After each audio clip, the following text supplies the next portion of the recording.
This is Series 3, number 5, and we are going to talk today about using authentic language in our conversations. Now, this conversation could take a ton of different directions, and we, like many of my topics, could dig into this for hours and hours and hours, but we're going to focus. Well, let's say I'm going to focus. I'm going to at least try to focus. So I want to touch on 3 different areas today with resources that you can use, because if I just talk and there's nothing you can go to get more information, that's a bit awkward. So the first one I want to talk about is Judy, Reese, and clean language. So if you need a resource book, if you've heard clean language and you don't know anything about it, I would recommend that you get Judy's book and give it a read. We're going to talk about that. The next resource I have for you is Tony Stoltzfus's, let me see if I can get it in here, Coaching Questions, A Coach's Guide to Powerful Asking Skills. Now, you may be saying to yourself, but I'm not a coach. I'm a leader. I'm a team lead. I'm a manager. Why would I want to look at coaching questions for coaches? Well, if you look at it this way, and your role as a leader is to mentor and foster collaboration, guess what? You're a coach. So this book would be useful for you to read through because it's going to help you with your conversations. Also, I'm going to talk about something called Powerful Questions, and if you look that up on Google, Lisa Adkins has a download on her website of cards you can print out with powerful questions to help you guide conversations. However, no matter which resource you read, what you look up on Google, how you get to this information, the bottom line is when we are having authentic conversations, more often it's about listening, not talking. So when you're having a conversation with someone, you need to first listen to what is being said, internalize that, and when you do open your mouth, be in tune with what that person is saying. Oftentimes, and I am not innocent of this as well, I am guilty, we formulate in our heads what we would like to be saying, and we're so focused on scripting in our heads what we want to say that we don't listen to what the person is saying. I am sure many of us have been in this position where you're so worried about the message, you're so worried about what you want to say, that you get a bit wrapped up in that and you're not hearing what's happening around you. So I really encourage you, as your first step in being authentic and using authentic language, has nothing to do with talking. It's listening. Listening for intent, listening for what the person is saying. You've heard the expression active listening. I don't care what you call it, just open your ears and listen. And then if we use one of the techniques that Judy Reese talks about in, I think she's done videos, blogs, and in the book as well, you don't have to be a master at asking questions or knowing what to say. Sometimes the simplest question is all you need. And she gives an example in one of her videos about someone who asks for a new computer. And instead of saying, okay, fine, what kind of hardware do you want? What kind of software do you want? Use the same phrases that the person used and ask them, what about the computer system? And let them tell you in their own words. And then when you think you've exhausted all possibilities, ask them, is there anything else that you wanted to tell me about the computer system? That's putting it in their terms, because if they're asking you about a computer system and you start talking about hardware and software, they may not even know what you're saying, and you've just gone right over their heads into an area that's uncomfortable or could cause confusion. And that's a very simplistic example, but it's one I think we can all relate to. Sometimes people aren't very comfortable with technical conversations, and they say something and the person they're talking to is technical, and they go straight from 0 to 60 into tech speak, and you're sitting there going, I don't even know what this person is saying right now, so I don't know how to respond, so I'm just not going to say anything, or I'm going to nod my head and agree.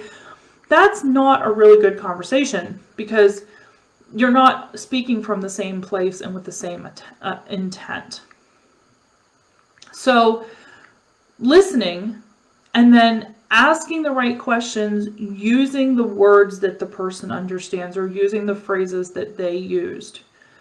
Now, I'm not talking about the technique that we all get taught in active listening, where someone says something and you repeat everything they said, starting with, what I heard you say was, repeat, repeat, repeat, repeat, repeat.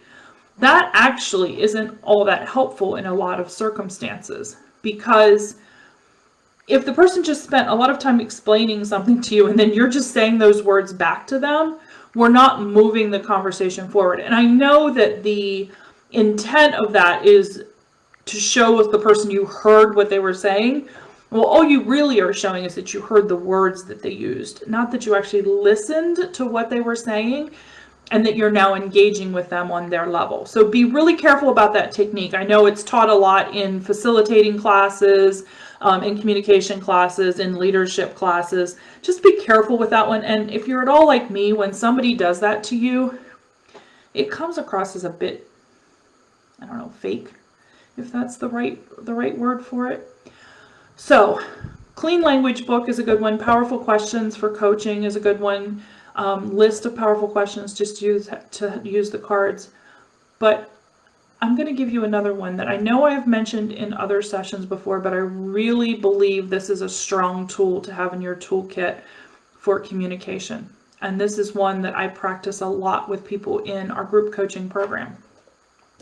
And it could either be a verbal conversation or a verbal message or a written message. So if you have a difficult conversation that you need to have with someone, think through it and practice it ahead of time. Now, I am not the kind of person who likes to script everything that I'm going to say, because I feel like I come across a bit stiff. So even these calls, I have maybe a few notes, but I don't script them. Maybe you can tell, maybe you don't like it. You can leave comments on that. But do at least have a plan. And if you're not comfortable having difficult conversations, or conversations you're not sure are going to be perceived well, then I do recommend that you script it out for the purposes of this exercise. So what I encourage you to do is have someone outside of the situation be your coaching partner for this exercise, and you're going to deliver your message to that person exactly the way you would deliver it to the person who is going to receive it when you do it for real. And you might even want to have a third person as an observer.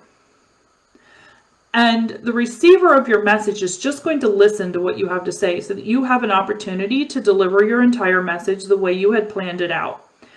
And then they're going to share with you how that made them feel. When I heard you say, no lunch breaks on Friday, it made me feel tense, sick to my stomach, confused.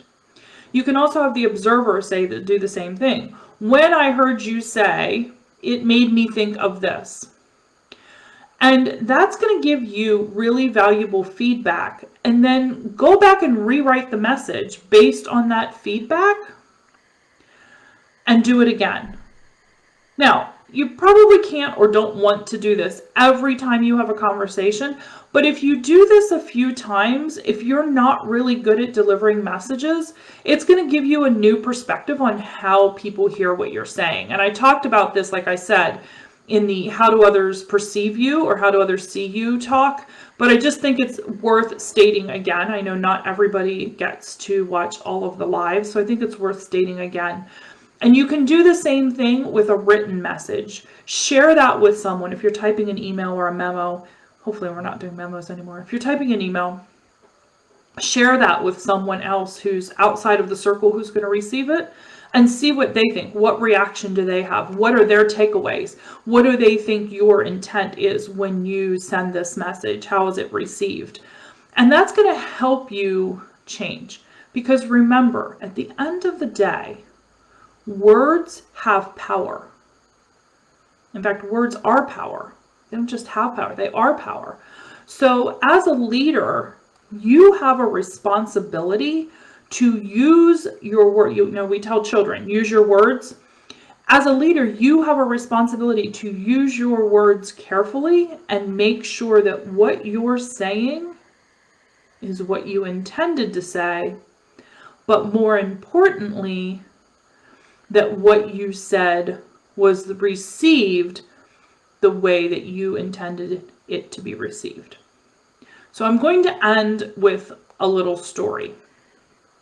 For those of you that know me well, you know I have lots of stories.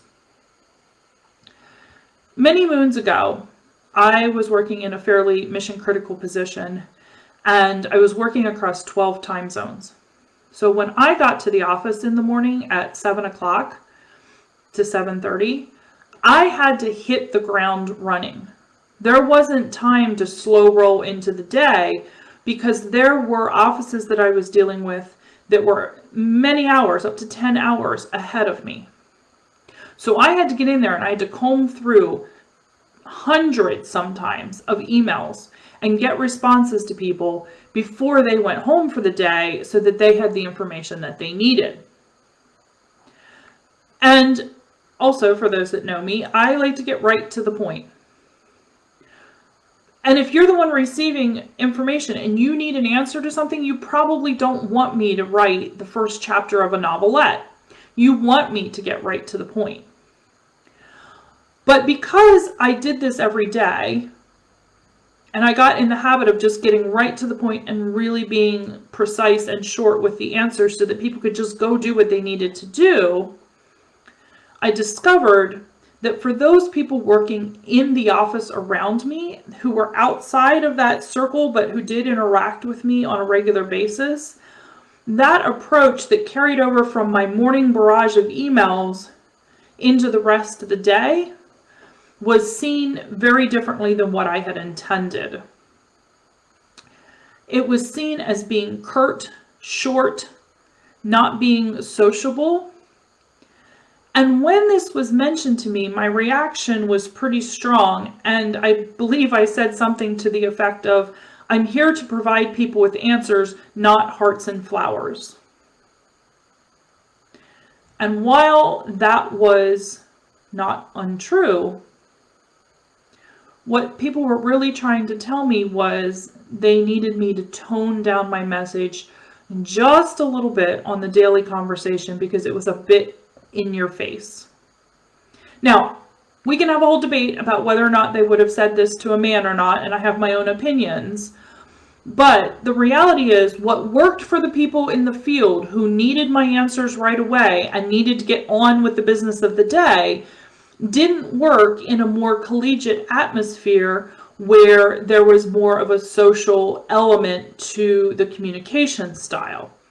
So that's the story I'm going to leave you with today, to show you that even our best intentions of just trying to get our job done and doing the best we can be received in a way that we didn't intend. So as I mentioned, in our group coaching program for leaders, we spend quite a bit of time working on how we deliver messages, how we communicate with people, how we do interactions, how we get feedback for those interactions. But in the meantime, listen to the rest of the lives. We have one more next week, and then that is the end of series 3. And then I'm going to have a big announcement coming up about what we're going to do in January. It's going to be a little twist on the lives. And also connect with us on the socials, Instagram, Facebook, LinkedIn, Twitter, wherever you're comfortable. Please share your questions and concerns on those forums, and I will be sure to respond with information. And in the meantime, check out our blog tomorrow. I believe I'm talking about the 50% solution tomorrow. Some of you in the leadership role may be interested in that. And until next week, everyone, have a great week, and we'll talk soon. Bye.